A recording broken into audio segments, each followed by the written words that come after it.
Hey you guys, Megan with another YouTube video. I just got off a phone call from my Google Hangouts group. That was awesome, but that looks tempting. Anyhow, I do need to go to bed. It's already 10:30. I still have to take a shower because I look like shit. But before I did that, I wanted to show you guys what I finished off last night that my Google Hangouts group got to see before all of you. But this is my FNH P-90. This is probably one of my favorite guns that I've ever built. The only feature that it lacks as of right now is the magazine release and then the shell ejection port. Here's the interesting thing about FNH P-90s is that not only is the magazine this large elongated blue piece here, but it ejects out the bottom of the stock back here. This means that the gun is pretty much fully ambidextrous, and it's a blast to hold because it feels comfortable. And the funny thing is that the foregrip here is also a part of your trigger guard here. So this is actually a really comfortable gun. I'm super proud of the way that this turned out. There was 4 pieces on here that I wanted to build differently. One of them is right there, and the other one is right there. These pieces here, I didn't want to have to do it like that, but to get the kind of like good feeling happening here, I had to do that. So we're going to start with the butt pad and the stock, and we're going to work our way forward to the muzzle. So here's our nice solid 6 stud wide stock here. It's got curved up here on top so that it feels nice resting up against your cheek. It's got curves on bottom just to add a little bit more detail to it. This is made out of mostly 2x4s. It's nice solid. You're not going to break this anytime soon. You can stand it up just like this on the desk. It's pretty sweet. It comes from 6 studs down into 4 studs on this lower receiver here, and it does that by kind of curving up here and then curving all along here all the way up to there. And then up here is going to be 6 studs, but where your magazine sits is obviously going to be just a little bit wider. So we're going to do the lower receiver now.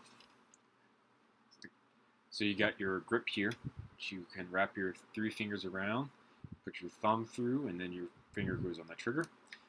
The gun is technically in safety right now, so you shouldn't be able to pull the trigger. I never make working safeties, especially this one because the P-90 safeties are a little weird down here on bottom, but can't pull the trigger. So let's just demonstrate the fire selector. So P-90 fire selectors are right underneath the trigger. You can operate it with either hand. To the right is safety, and then pushing it over to the left puts it into fire. P-90s have a dual stage trigger, so basically what that means is for semi-auto, you're going to pull it halfway, so you're going to go pew, pew, pew, and then for full auto, you're going to pull it back even farther, and that's when you're going to get full. And the funny thing is, you can see the trigger. This is honestly one of the smoothest triggers that I've ever built.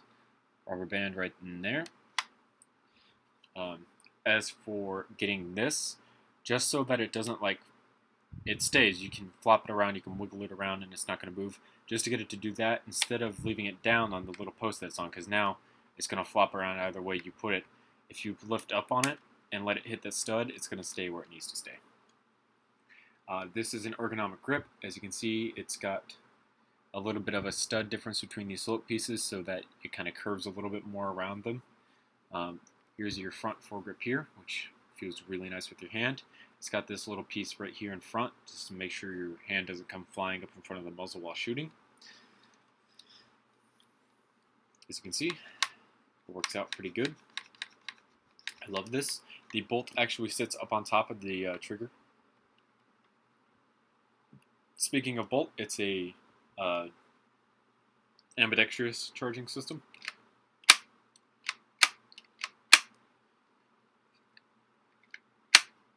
It's got the rubber band up inside of it, which is really nice. Here you've got your little smaller muzzle. If this was the civilian version, it'd stick way out to here because civilian versions have 16-inch barrels on them unless it's an SBR. And then we have our top rail system up here. So you've got it obviously coming up out of here and then up here in the back up into your top rail system, which has the sights up on it. So you got your one ring and then your back peep sight.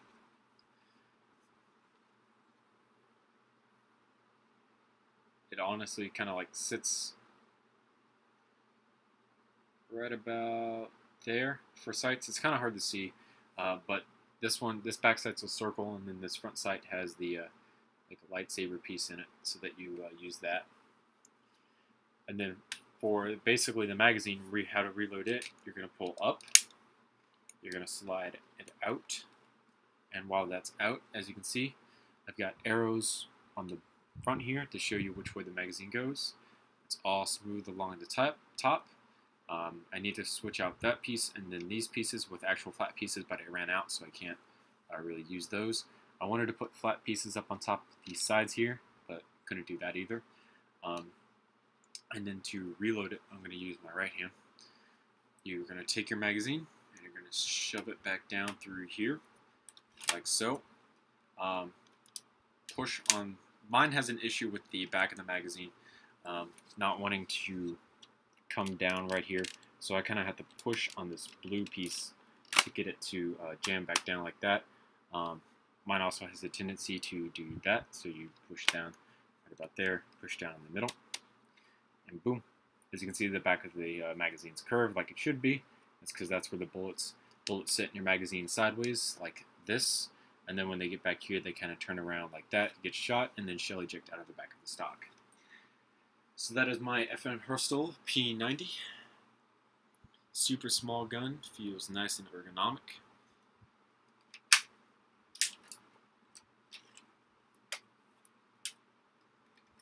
Oops, I broke it.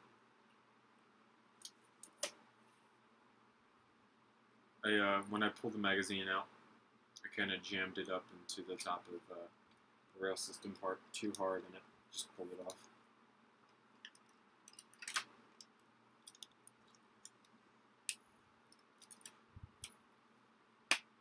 I might have to come in with like a filer in back here and like file it down just a little bit just to get it to work the way I wanted it to.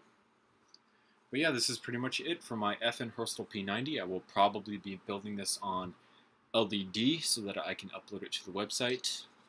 And then my LDD model should have the, I don't know if I'm going to build the magazine release just yet, but I know for a fact it will have the shell ejection port, because this bolt does run through, it only runs to about the back of here, but from here all the way back is just solid brick. This magazine will probably be able to sit up on top of it, so all I really need to do is extend out this bolt and open up a hole in the bottom of the stock here, and then boom, you have yourself a shell ejection port working FNH P-90. So this is really cool because it's in black and blue and it works just like the real thing. It's pretty great. I love it a lot and it feels great. And the funny story about this is I wasn't even going to build this, but my black Lego bin has an overabundance of pieces in it and I needed to get rid of some, so what better way to build a gun? The only issue is I didn't have a lot of these pieces to build one of the conventional guns that I usually do, so I had to build something else that didn't use a lot of those, and that's how I ended up building the FNH P-90.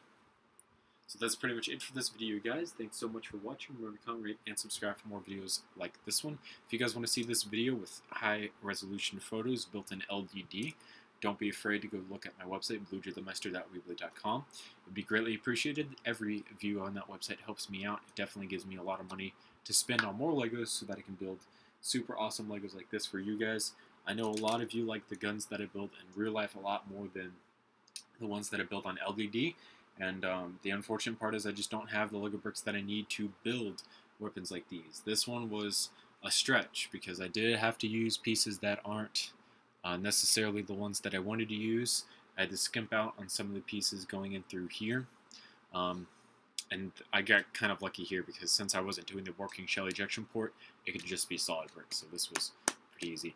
There should be a curved butt pad here that I was going to build out of blue, but I didn't have any of the side pieces that I used here, so I obviously could not do that. But yeah, so like I said, and I've already pretty much ended the video, that's it for this one, so I'll see you guys later. Thanks so much for watching.